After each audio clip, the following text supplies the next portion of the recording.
High in the mountains of northern Ethiopia, carved from living rock, lies a city that defies imagination.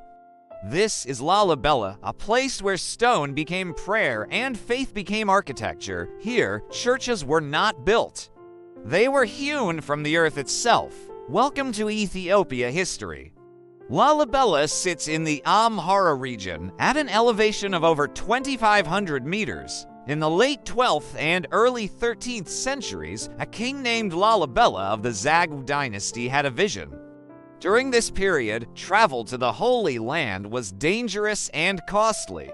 So King Lalibela declared, "If my people cannot go to Jerusalem, I will bring Jerusalem to them." He decided to carve an entire city of churches out of the volcanic rock, creating a new Jerusalem in the highlands of Ethiopia. Unlike other constructions, Lalibela's churches are monolithic, carved directly into the rock. The process was astounding. First, workers cut deep trenches around the massive stone blocks. Then, the interior was carefully hollowed out.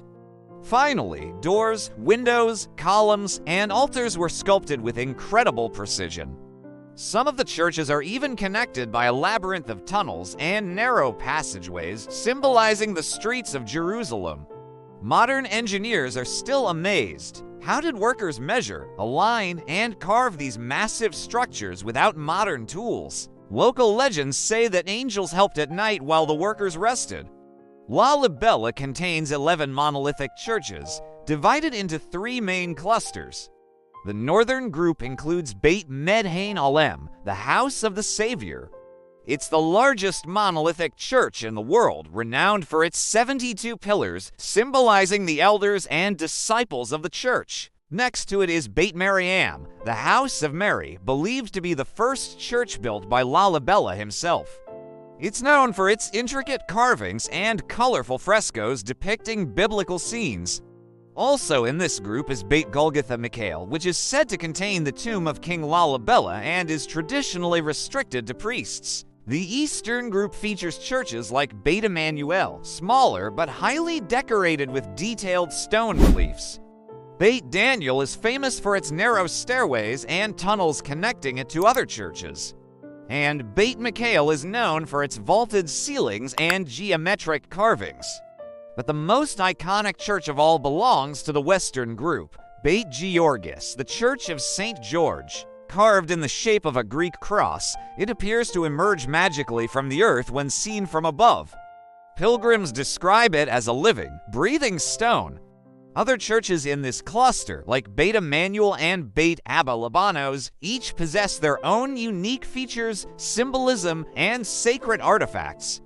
The engineering behind these churches is a mystery that endures. They were carved without cranes or modern tools.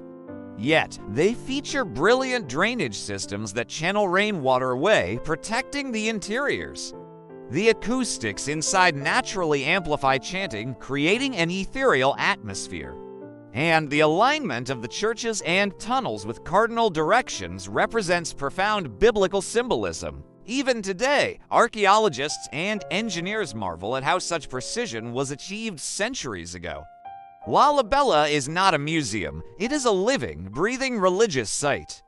Orthodox Christian pilgrims travel for days, sometimes weeks, to reach these holy churches.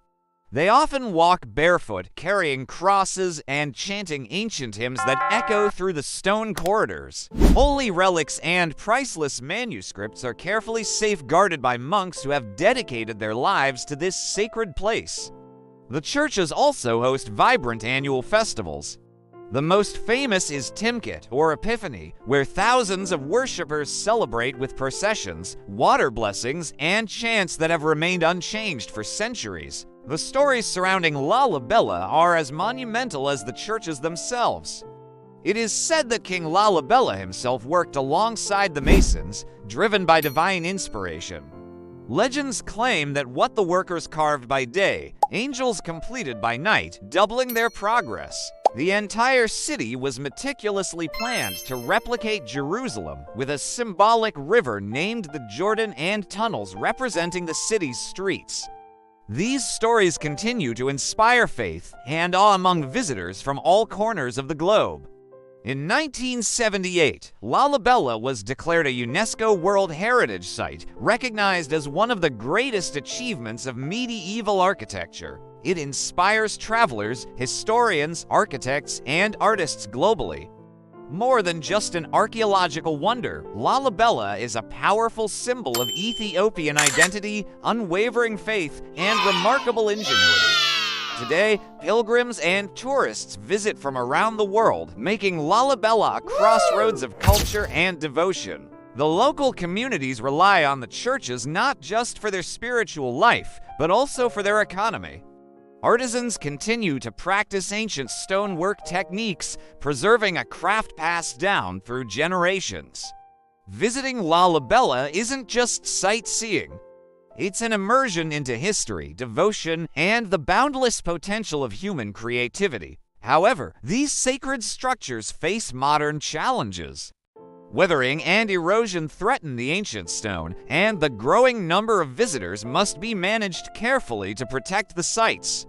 Restoration efforts are ongoing, blending traditional methods with modern technology to ensure that Lalibela remains a treasure for future generations. Lalibela is more than stone. It is faith carved into mountains. It is devotion shaped into architecture. It is a city where humans touch the divine. To walk through Lalibela is to step into a world of history, mystery, and wonder. It reminds us that when vision, skill, and faith come together, even the impossible can be made real. If you enjoyed this journey into Ethiopia's heart, please like, share, and subscribe to Ethiopia History to explore more stories the world needs to know. Thank you for watching.